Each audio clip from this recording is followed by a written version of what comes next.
조드레박 신부의 영적 일기. 미사에 참례하자. 언젠가 서울 서초동 성당 성령 세미나에 초청받아서 특강으로 시작해서 미사 봉헌으로 하루 피정을 한 적이 있습니다. 피정 후에 어느 한 자매님이 울면서 잠깐만 시간을 내줄 수 있느냐라고 주저앉았습니다. 그리고 말씀하셨습니다. 남편이 교통사고로 식물인간이 되어 누워있고 첫째 아들은 이혼하고 고등학생이었던 둘째 아들은 집을 나갔답니다.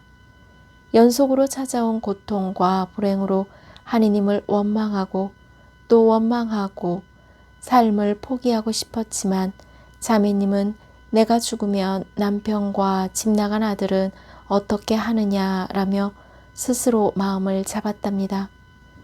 그때 제가 그 자매님에게 데살로니가 1서 5장 16절에서 18절에 나온 사도 바울의 말씀을 주었습니다. 언제나 기뻐하십시오. 끊임없이 기도하십시오. 모든 일에 감사하십시오. 이것이 그리스도 예수님 안에서 살아가는 여러분에게 바라시는 하느님의 뜻입니다. 그러자 자매님이 신부님, 제 처지에서 어떻게 감사의 말이 나옵니까?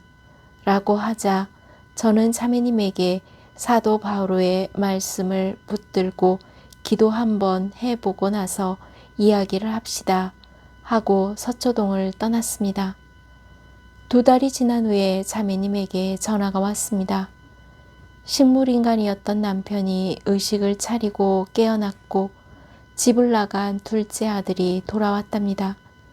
그리고 이혼한 첫째 아들 부부는 재결합하였답니다. 자매님은 말씀을 붙들고 정말 힘들어서 죽을 것 같은 상황에서도 하느님께 감사하고 또 감사하고 시간이 나는 대로 미사 성제에 참례하여 성체를 모시면서 감사 기도를 드렸답니다. 감사가 기적을 가져왔습니다. 분명히 하느님께서 사도 바울을 통하여 주신 말씀으로 그 자매님에게 살아갈 수 있는 빛을 보여주신 것입니다. 아멘. 오늘 복음을 보면 예수님께서는 베드로와 야고보와 요한을 따로 데리고 가셔서 모세와 엘리야와 이야기를 나누고 있는 영광스러운 모습을 보여주셨습니다. 베드로와 그 동료들은 잠에 빠졌다가 예수님의 영광을 보고 그분과 함께 서 있는 사람도 보았습니다.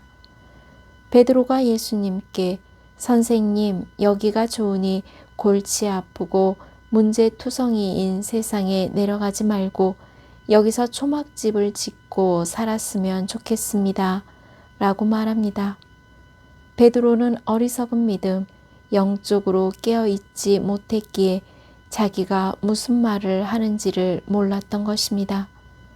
즉 예수님께서는 십자가의 죽음이라는 하느님의 뜻을 이루기 위해 예루살렘으로 내려가야 하고 또 주님의 뜻을 전하러 온 모세와 엘리야는 하늘로 올라가야 하는데 말입니다. 그런데 구름 속에서 이런 소리가 들려옵니다. 이는 내가 선택한 아들이니 너희는 그의 말을 들어라. 그 후 다른 복음서를 보면 분명히 예수님께서는 제자들에게 이제 산에서 내려가자 라고 말씀하셨을 것입니다. 저 두레박 사제는 내려가자 라는 예수님의 말씀을 붙들고 기도하고 묵상했습니다.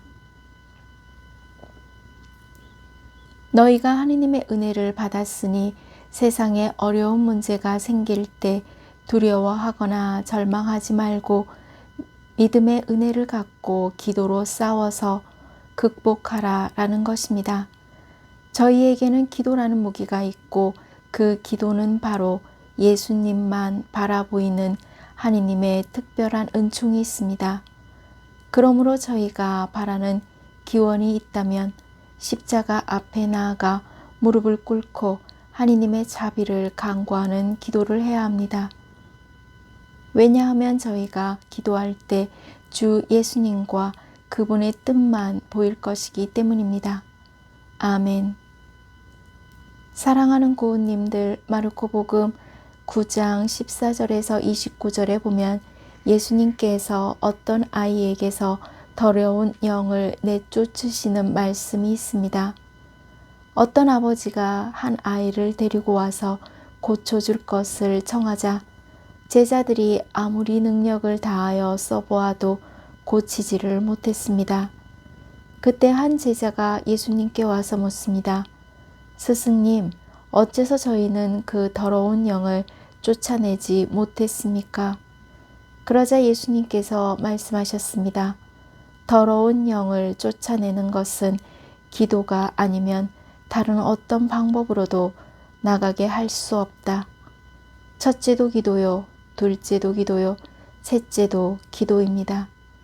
그래서 하느님의 말씀이 고은님들 마음속에서 믿음의 은혜가 될 때까지, 그리고 문제가 완전히 해결될 때까지 기도해야 합니다. 그래야만이 고은님들의 기도를 통해 자기뿐만 아니라 다른 사람에게, 그리고 상처와 고통을 준 이들에게까지도 축복받게 하는 축복의 통로가 되는 것입니다. 그래서 고운님들은 그냥 사람이 아니라 축복을 전하는 축복의 통로가 되는 소중한 사람이 되시기를 바랍니다. 아멘.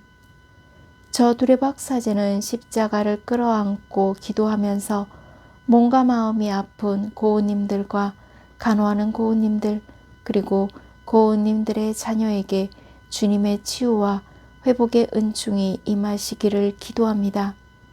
영적 일기를 마무리하면서 오늘 고운님들이 미사 성제에 참여하여 기억하는 한 사람, 한 영혼을 위해 기도하면서 하느님의 자비로 치유와 회복의 은총을 누리시기를 주님의 이름으로 강복합니다.